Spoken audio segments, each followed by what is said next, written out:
Chers amis d'Ivoire TV, bonsoir. Merci de suivre votre télévision préférée, Ivoire TV, comme j'ai l'habitude de le dire, qui vous apporte des informations tous azimuts. Ce soir, bien sûr que nous allons parler de politique. La politique ivoirienne, qu'est-ce qui se passe en Côte d'Ivoire, au niveau de la CNC, comment vont les choses, entre la CNC et le RHDP, comment ça se passe.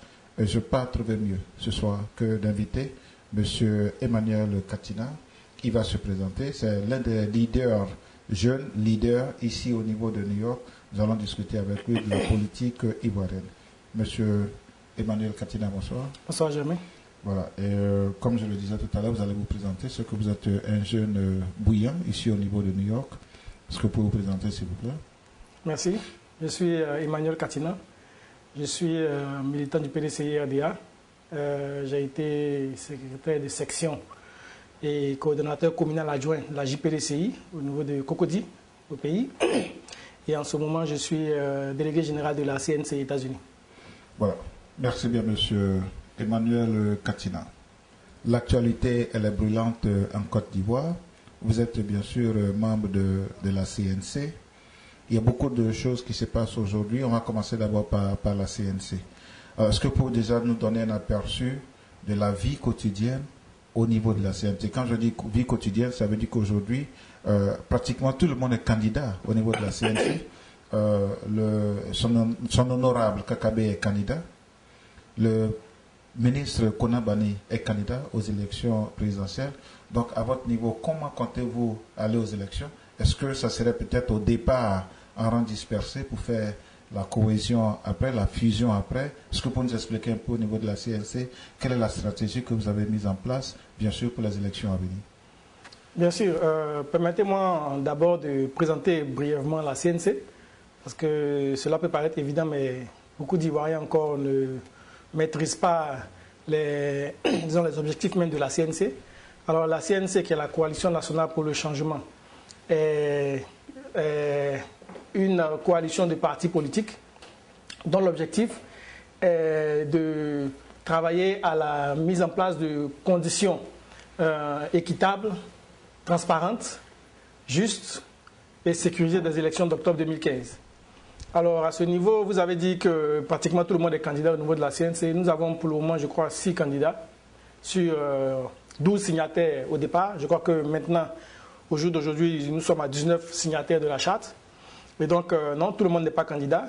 Mais il faudrait que tout le monde comprenne que l'objectif premier de la CNC, ce n'est pas la candidature même des membres de la CNC.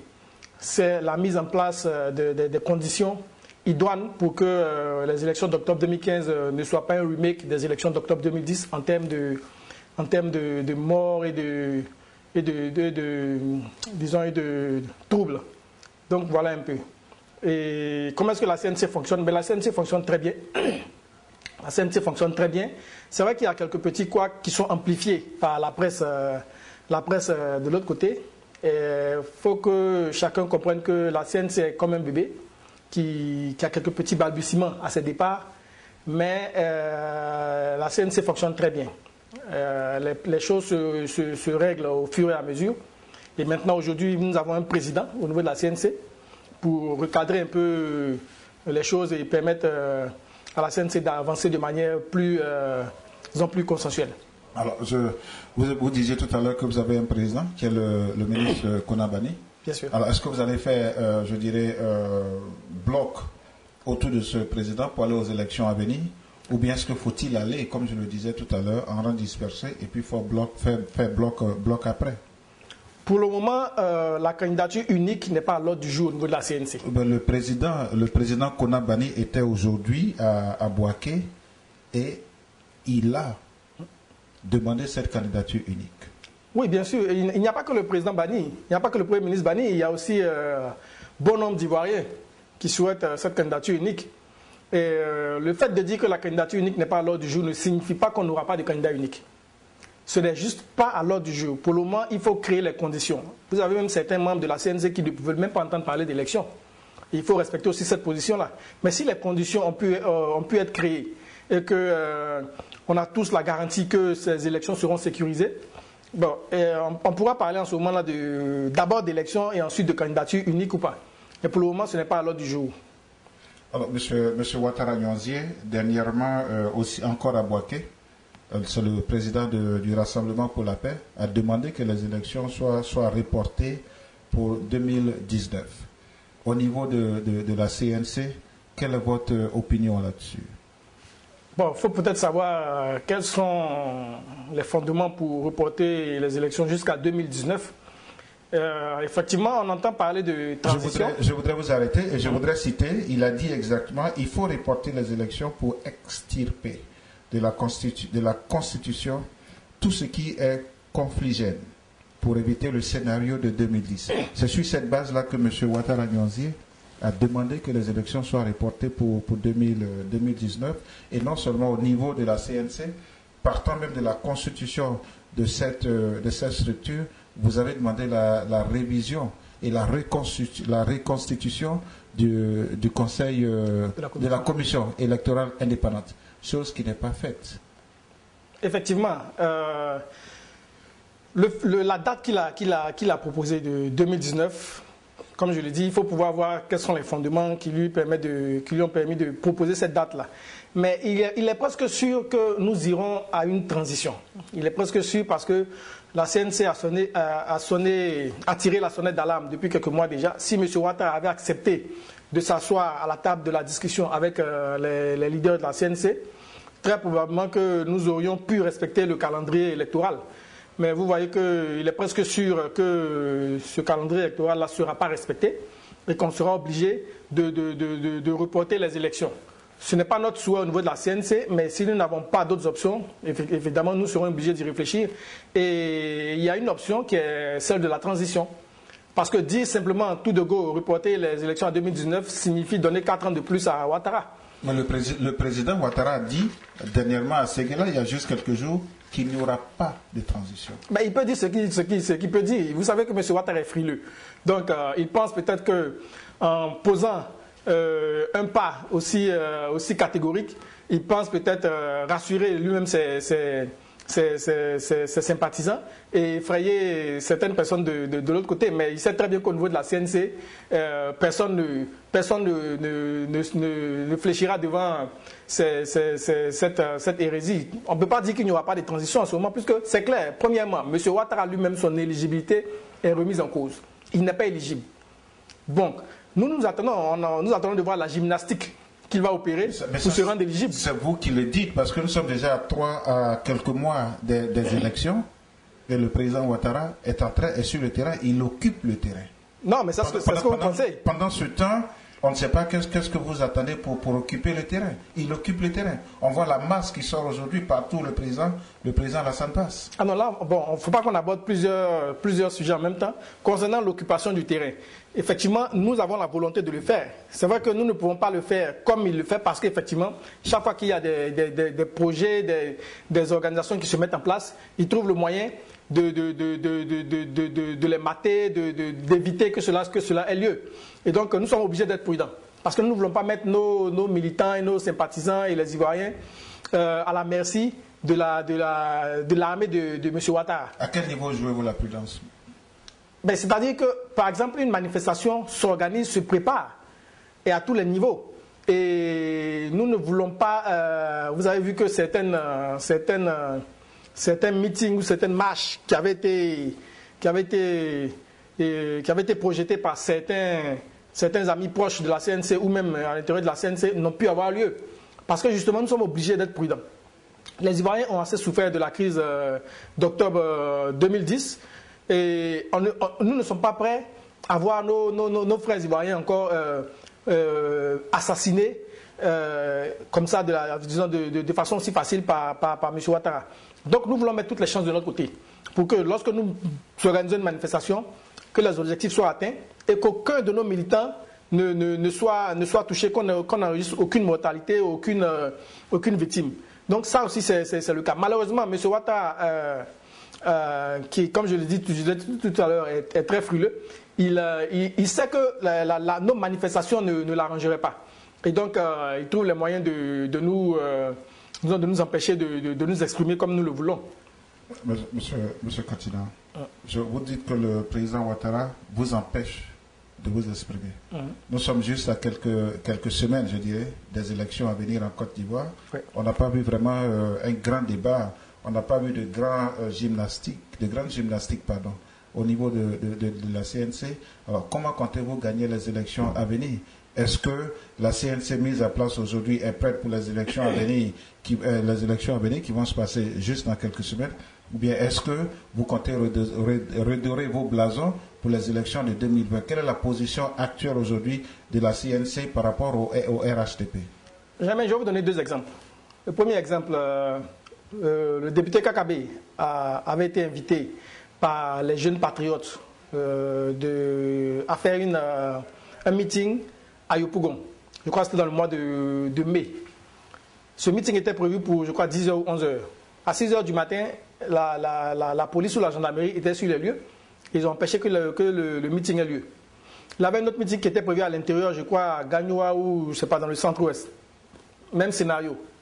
Je vous donne l'exemple du meeting qui était prévu à la place de la République. Même si ça n'a pas encore été finalisé. Mais vous avez vu que nos frères, de l'autre côté, les militants, les responsables du RDR, ont projeté d'organiser un contre-meeting à la même place de la République le même jour. Ce n'est pas ce qu'on appelle la liberté d'expression? Ben oui, mais justement, c'est ce que je vous dis. Nous ne sommes pas prêts à faire assassiner nos militants. Nous ne sommes pas prêts à laisser nos militants, parce que Ouattara maîtrise son armée. Il sait à qui il peut faire du mal, il sait à qui il peut protéger. Et il ne protège pas nos militants, c'est le cas de le dire.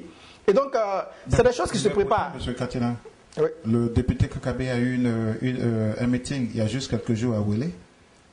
Il était à Bouaké aujourd'hui avec le président Konabani. Il y a juste quelques jours, il était aussi dans une autre localité de la Côte d'Ivoire. Ça vous prouve justement que nous sommes sur le terrain. Mais comme je vous l'ai dit, c'est des choses qui se préparent. Si vous donnez tous ces exemples, ça nous prouve que nous sommes sur le terrain. Mais comme vous l'avez dit, vous avez dit que nous ne nous manifestons pas comme vous pensiez que nous devrions le faire. Nous vous disons que nous sommes obligés d'être un peu plus méticuleux. Et donc ça fait que, en termes quantitatifs, les meetings et les manifestations ne peuvent pas être programmés comme nous le voudrions. Donc nous sommes obligés d'être un peu plus prudents. Et c'est la prudence et l'organisation qui permettent à ces meetings dont vous avez parlé là d'avoir lieu. Mais nous aurions aimé faire mieux et aimé faire plus et dans plusieurs régions de la Côte d'Ivoire. Et nous y travaillons. Okay. Alors vous pensez que certainement pour les élections à venir, la CNC pourra faire la différence? Pour le moment, la CNC a des objectifs. Et le plus important, c'est de savoir est-ce que ces objectifs-là sont réalisables ou réalisés. Et la première mission de la CNC, c'est de travailler à ce que les élections d'octobre 2015 soient sécurisées, soient équitables. Pour le moment, nous estimons que ce n'est pas le cas. Et M. Ouattara refuse de discuter avec l'opposition significative. Et ça, c'est un problème. Alors, pendant que vous accusez le président Alassane Ouattara, vous-même au niveau de la CNC, vous avez déjà des problèmes. Parce qu'au départ, on a annoncé le ministre d'État Essi Amara. Il est sorti, il a dit qu'il ne veut pas être membre de la CNC. Aujourd'hui, on parle du professeur Mamadou Coulibaly, qu'on dit acheter au service de Alassane Ouattara pour détruire le FPI. Et généralement, je voudrais vous citer, le président du leader, le professeur Mamadou Coulibaly disait,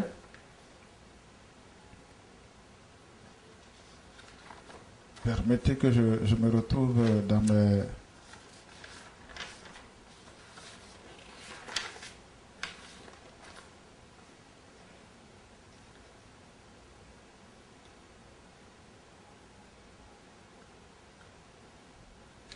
Voilà, je me retrouve, voilà, bien sûr. Je me retrouve, le président Mamadou Coulibaly a tiré dans son propre camp. Comme il a été écrit, il a reproché à la coalition de féconder le ventre misérable de l'ivoirité qui ne peut qu'enfanter, comme par le passé, la violence, la mort, le chaos. Alors aujourd'hui, on tire un peu sur le professeur Mamadou Coulibaly pour dire qu'il est un peu au service du président Alassane Ouattara, qu'il était un infiltré au sein de la commission de la coalition pour détruire le FPI. Alors, est-ce que vous-même déjà, à votre sein déjà, il y a cette cohésion dont on parle? Nous sommes sereins. Vous savez, les gens peuvent dire ce qu'ils veulent dire. Les gens peuvent grenouiller comme ils veulent, comme des têtards. Ça, c'est pas le problème de la CNC. Il y a peut-être des problèmes, je suis d'accord. Ces problèmes se règlent de façon progressive. Mais il faut reconnaître aussi que nos opposants... quelques semaines des élections. Alors, combien de temps ça va vous prendre pour régler les problèmes de la CNC? Mais il y a des problèmes partout. Il y a des problèmes partout, jamais. Il y a des problèmes au RHDP. Je peux vous le dire. Il y a des problèmes au RHDP. Ils sont déjà sur le terrain, ils occupent le terrain. Mais nous le faisons. Nous avons démontré ensemble tout à l'heure que nous sommes sur le terrain. Donc à ce niveau-là, je pense qu'il n'y a pas de problème. Nous ne pouvons pas être sur le terrain comme M. Ouattara, c'est évident. Il a l'armée avec lui, il a la police, la gendarmerie avec lui, il a les moyens financiers avec lui. Donc sur ce point-là... De quoi disposez-vous au juste? Pour occuper le terrain. Mais nous disposons de rien, nous disposons de notre volonté. Nous disposons de notre volonté de faire changer les choses. Nous disposons de notre fibre patriotique d'Ivoiriens qui ne pouvons pas laisser notre pays se mourir, qui ne pouvons pas laisser notre pays être vendu à l'étranger. Nous disposons de nos militants qui représentent la majorité des militants de Côte d'Ivoire. M. Ouattara n'a fait que 32% au premier tour en 2010. Donc théoriquement, lui seul, il ne peut pas. Oui, mais M. Katna, vous parlez de 2010, nous sommes en 2015, donc ça veut dire qu'aujourd'hui, le président Alassane Ouattara certainement a dû faire plus de 30%. Non, justement, non. Les chiffres montrent que les Ivoiriens sont plus malheureux. Les chiffres montrent, les chiffres de l'indice de développement humain du PNUD montrent que les Ivoiriens sont moins heureux aujourd'hui qu'en 2010. Donc, et ça n'a pas besoin d'aller au FMI ou au PNUD pour le savoir. Si vous avez des parents en Côte d'Ivoire, vous savez que actuellement les Ivoiriens sont plus malheureux. Financièrement, c'est plus difficile pour eux. Donc, Ouattara a perdu des militants. Il n'en a pas gagné. Il a perdu. Et je peux vous dire, je suis militant du PDCI. Je reviens d'Abidjan et j'ai plein de parents et d'amis qui sont dans le PDCI. Et je peux vous dire que toutes ces personnes que vous voyez au PDCI soutenir M. Ouattara à la télé, ces gens-là, nous discutons avec eux, ils ne sont pas prêts à voter Ouattara. Ça, c'est clair. Mais vous ne pensez pas que des fois, l'Ivoirien fait la politique du ventre creux? C'est-à-dire? C'est-à-dire qu'aujourd'hui, par rapport aux élections, quand vous allez quelque part, que vous déposez une valise d'argent, cela va soutenir un peu celui qui... Oui, mais ça, c'est en défaveur de M. Ouattara. Nous n'avons pas de moyens. L'opposition n'a pas de moyens aujourd'hui. Lui, il a les moyens, donc il peut acheter. Et non, il peut acheter, disons qu'il peut donner de l'argent, mais il ne peut pas acheter la conscience des Ivoiriens face à ce qui se passe. Les Ivoiriens se rendent compte que M. Ouattara est en train ne travaille pas pour les Ivoiriens. Les Ivoiriens se rendent compte que M. Ouattara ne peut pas réconcilier les Ivoiriens. Il ne peut pas rendre les Ivoiriens heureux. Tout ce qu'il fait, il pose des actes cosmétiques par rapport aux personnes qui ont financé sa rébellion et son arrivée au pouvoir. Et c'est eux qui constituent sa priorité. Tous les investissements qu'il pose sont des investissements qui sont profitables à ces personnes-là. La preuve, c'est qu'il trie les investissements. Il tire les investissements, il ne fait que ceux qui sont profitables à son petit groupe d'investisseurs européens ou burkinabés. Et voilà ce qui se passe. Vous revenez fraîchement d'Abidjan, comme vous le disiez tout à l'heure. Oui. Sur le plan esthétique, comment avez-vous trouvé Abidjan? J'ai trouvé qu'il y a eu quelques réalisations, comme le pont Bédier, qui ont été faites. Et je trouve qu'au niveau des routes, ils font quand même un peu d'efforts. Malheureusement, les travaux qu'ils font au niveau des voiries ne durent pas. Mais ils font quand même des efforts. Ce n'est pas le propre de l'Afrique de manière générale? Bon, on espérait que M. Ouattara fasse quelque chose de différent. S'il faut tuer tous ces milliers d'Ivoiriens, faire tous ces coups d'État et ces rébellions pour venir faire comme les autres présidents, ça ne sert à rien. Il aurait pu nous laisser, nos parents que nous avons perdus, il aurait pu les laisser en vie et rester au FMI et puis nous laisser vivre correctement. Si ça venir faire la même chose. Monsieur Katina, vous parlez aujourd'hui de violence, de rébellion, mais à vous entendre tous les jours, ce sont ces mots qui sortent de votre clan. Vous parlez aujourd'hui de violence, de quel clan? De la CNC, par exemple. Ah non? Parce qu'aujourd'hui, par exemple, on dit, bon, on ne veut pas avoir un 2010 bis, oui. Parce qu'aujourd'hui, il faut que le président Alassane Ouattara ne soit pas aux élections de 2015 parce qu'il est déclaré. Il n'est pas éligible. Voilà, et tout ça. Et vous dites, par exemple, que s'il va, on risque d'avoir un 2010 bis, mais ce sont des mots qui sortent de votre clan par rapport à tous les jours. Mais justement, nous voulons éviter 2010 bis, justement, jamais. C'est pourquoi nous faisons tout ce que nous faisons. Nous voulons éviter 2010 bis. Et là, les conditions sont mises en place pour qu'il y ait un 2010 bis. On ne parle même plus maintenant de crise post-électorale. On parle de crise préélectorale, parce qu'on n'est même pas sûr qu'on arrivera aux élections. Parce que toutes les conditions sont réunies. Et on ne peut pas comprendre que M. Ouattara, dans une situation pareille, refuse de s'asseoir avec ses opposants. C'est l'un des seuls présidents au monde que moi j'ai connu qui, dans une situation pareille, refuse de s'asseoir avec les opposants. Problème de calendrier? Non, écoutez, M. Ouattara, ce n'est pas un problème de calendrier. M. Ouattara, pour s'asseoir avec les opposants, ça prend combien de temps? 1 heure de temps, 2 heures de temps maxi. Stratégie politique? Cynisme, égo. M. Ouattara il se croit Dieu, puisqu'il a pu changer le cours de l'histoire d'un pays juste parce qu'il a les moyens financiers et les relations qu'il faut. Il a pu faire assassiner les gens. C'est quelqu'un qui peut décider du sort de la vie, de vie ou de mort des autres, se croit effectivement tout permis et donc il se croit au-dessus des autres. Voilà. Aujourd'hui, on parle par exemple de mettre tout ça derrière et puis avancer pour une Côte d'Ivoire meilleure pour les générations à venir. C'est ce que nous proposons, et c'est pourquoi nous faisons tous les sacrifices qu'il faut. Nous acceptons beaucoup de choses parce que nous aimons notre pays. Et c'est notre pays. Si vous êtes ivoirien, il y a des réactions et des comportements que vous ne pouvez pas avoir. Mais évidemment, quand vous n'êtes pas ivoirien, bon, effectivement, il y a des choses qui peuvent pour vous être banales. Et nous faisons vraiment tous ces sacrifices-là pour que on ne puisse pas avoir des élections vraiment, disons, suicidaires pour notre pays et pour nos concitoyens. Voilà. Monsieur Manel Katina, à vous entendre, vous êtes un des jeunes fougueux, déterminés à aller jusqu'au bout. Vous êtes ceux-là même sur qui nous pouvons compter pour une génération beaucoup plus, comme j'ai l'habitude de le dire, beaucoup plus fracassante. Jeunesse qui veut s'exprimer. Alors, comment voyez-vous aujourd'hui la CNC par rapport aux élections à venir de 2015? Moi, je suis très satisfait de la CNC, de son évolution. Quand vous voyez les forces qui constituent la CNC, vous vous rendez compte qu'effectivement, il y a vraiment péril dans la demeure. Parce que pour que le FPI se mette dans une coalition avec une partie du PDCI, comme le député Kakabe et M. Bani, M. Siamara et le professeur Kabambrou, certains qu'on a accusés d'avoir été au Golfe, pour que le FPI puisse se mettre dans une coalition avec ces personnes-là, il faut savoir que c'est vraiment parce que vraiment il y a problème en Côte d'Ivoire. Pour que le FPI puisse se mettre dans une coalition avec quelqu'un comme le docteur Doumbia Major, qui a, comme il est dit lui-même, intellectuellement soutenu la rébellion, il faut comprendre que c'est qu'il y a vraiment un problème. Et c'est cette urgence-là, c'est ce problème-là qui a réuni toutes ces personnes. Il faut que les Ivoiriens le comprennent. Notre pays a besoin d'un changement. On ne peut pas se permettre de donner plus de temps à M. Ouattara de détruire notre pays. Regardez toutes ces lois qui sont en train d'être votées. Les lois sur la patridie, les lois sur le nouveau code foncier et rural, le nouveau code de la nationalité. Mais quand vous analysez tous ces changements-là, vous savez que, écoutez, ce monsieur ne travaille pas pour les Ivoiriens. Regardez, pour une loi qui a été proposée à l'Assemblée nationale, les députés PDCI, en toute liberté, se sont opposés à cette loi. Ils ont refusé de voter cette loi. Qu'est-ce qui s'est passé? M. Ouattara a démis le Premier ministre. Ce même Aoussou Jano qui aujourd'hui gesticule devant les chaînes de radio et de télé, bon, nous sommes un peu surpris, mais il a démis le Premier ministre juste parce que les députés ont refusé de voter une loi qu'il a proposée. Il n'y a pas de démocratie. Regardez les rapports que les institutions internationales font.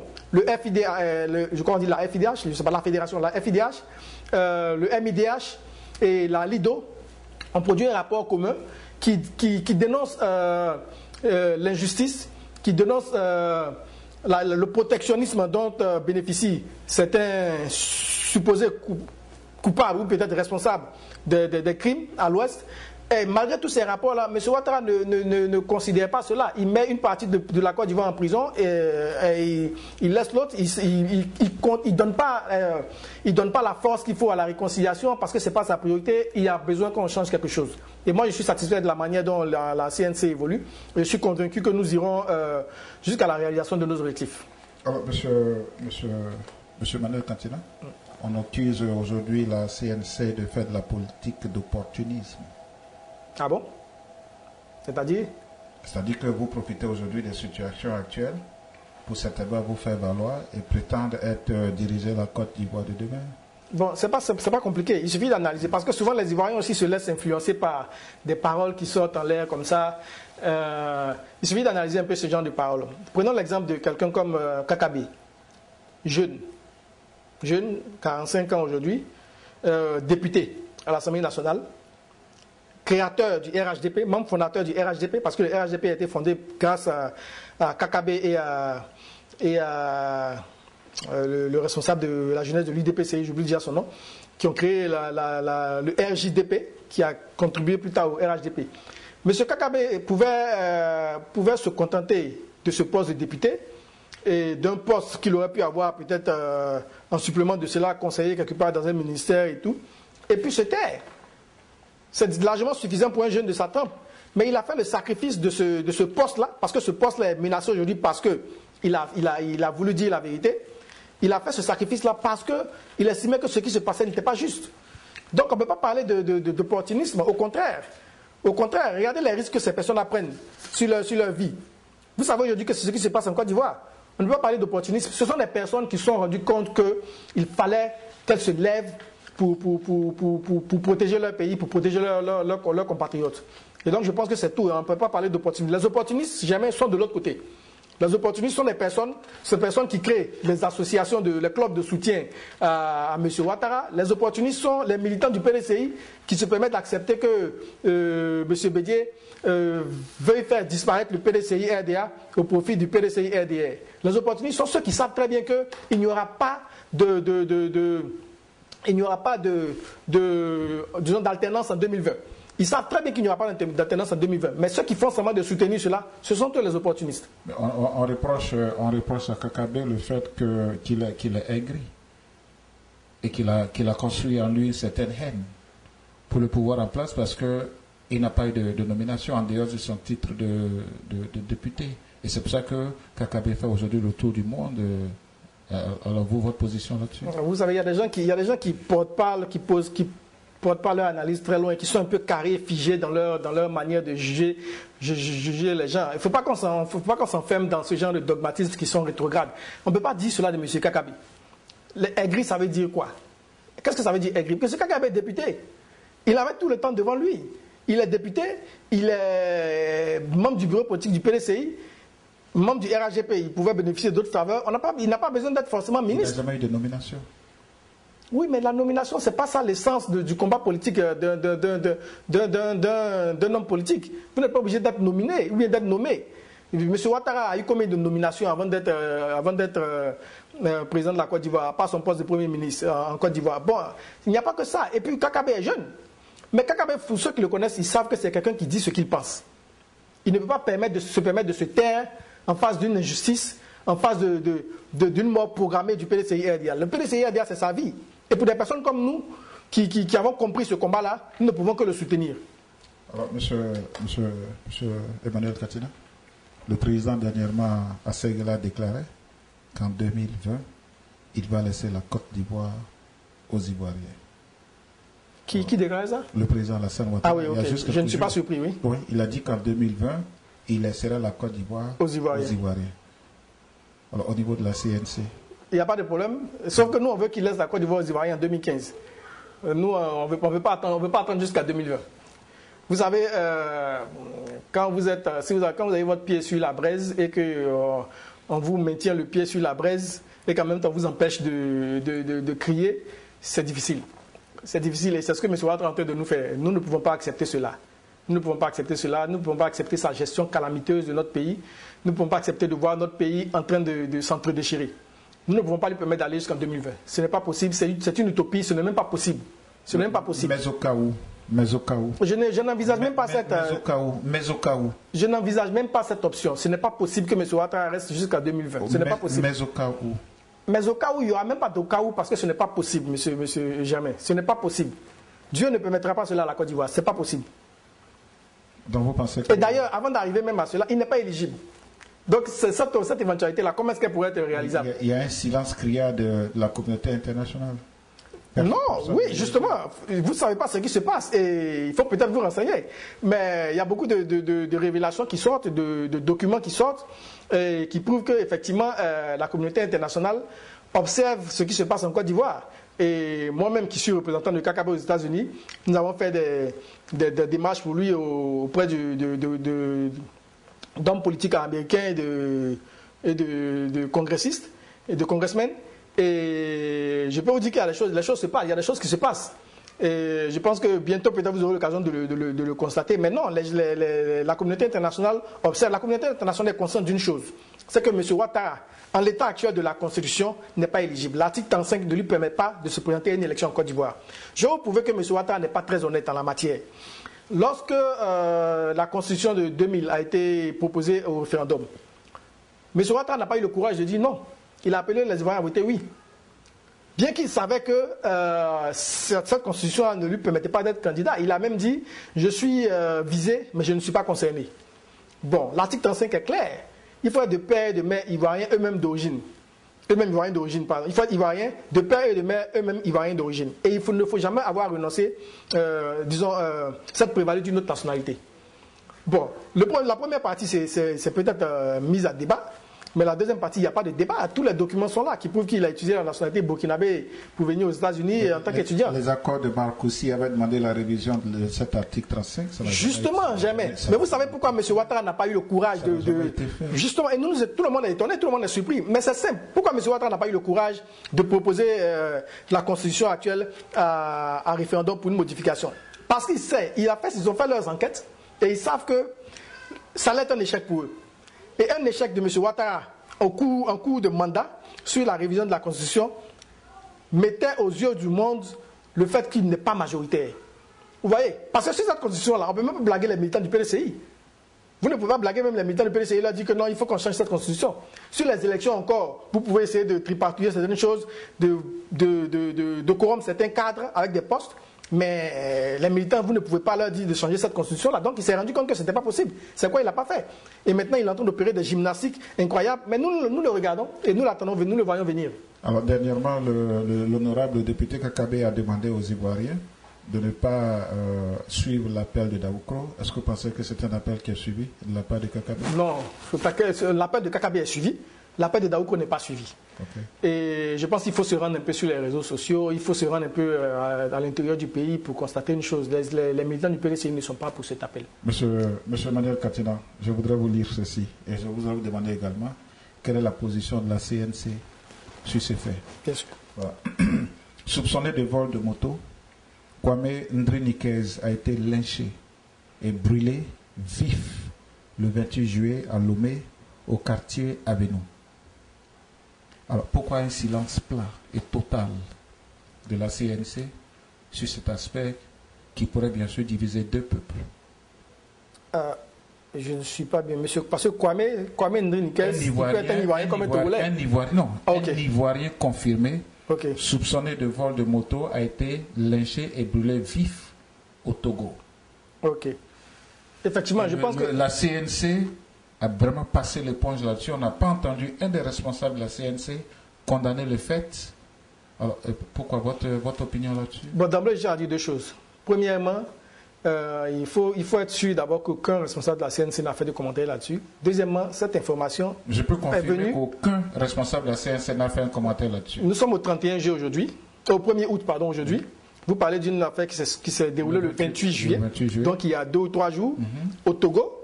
Et donc, est-ce que l'information a été relayée? C'est sur tous les réseaux sociaux, c'est là que j'ai eu l'information. Bon, probablement que peut-être en début de semaine, vous aurez, puisque nous sommes encore en week-end, en début de semaine, on aura peut-être quelques réactions. Mais je veux dire qu'à ce niveau-là, il n'y a pas de débat. Pour toute personne, tout Ivoirien, qu'il soit de la CNC ou du RHDP, tout Ivoirien qui apprend une telle nouvelle, ne peut que s'en offusquer. Et cela traduit une chose, cela traduit le fait que nos frères qui ont accueilli, nos frères togolais qui ont accueilli nos parents au Togo avec bienveillance et avec amour, commencent un peu à être fatigués. Et c'est l'occasion de dire à M. Ouattara que tout le monde est fatigué, M. Ouattara. Tout le monde est fatigué de cette politique que vous mettez en place qui ne permet pas à des Ivoiriens exilés de retourner au pays. Et la Constitution est claire. Aucun Ivoirien ne peut être maintenu en exil. Et pourtant, le président a fait pratiquement le tour de ce pays, demandant aux Ivoiriens de rentrer. Il y a peut-être des structures qui existent, il y a un ministère, il y a des directions qui existent. Écoute, je n'en suis pas sûr parce que je me rappelle que même pour mettre un bureau de vote au Libéria, il y a eu beaucoup de problèmes. Je pense que finalement, même ça n'a pas été le cas. Je ne suis pas très sûr. Je ne sais pas si finalement ça a été le cas. Mais même pour mettre un bureau de vote au Libéria où il est de notoriété qu'il y a beaucoup d'exilés, même pour mettre des bureaux pour faire le recensement, ils n'ont pas voulu. Donc, c'est clair que M. Ouattara n'a pas la volonté. Il sait que les exilés ne sont pas de son bord. C'est logique.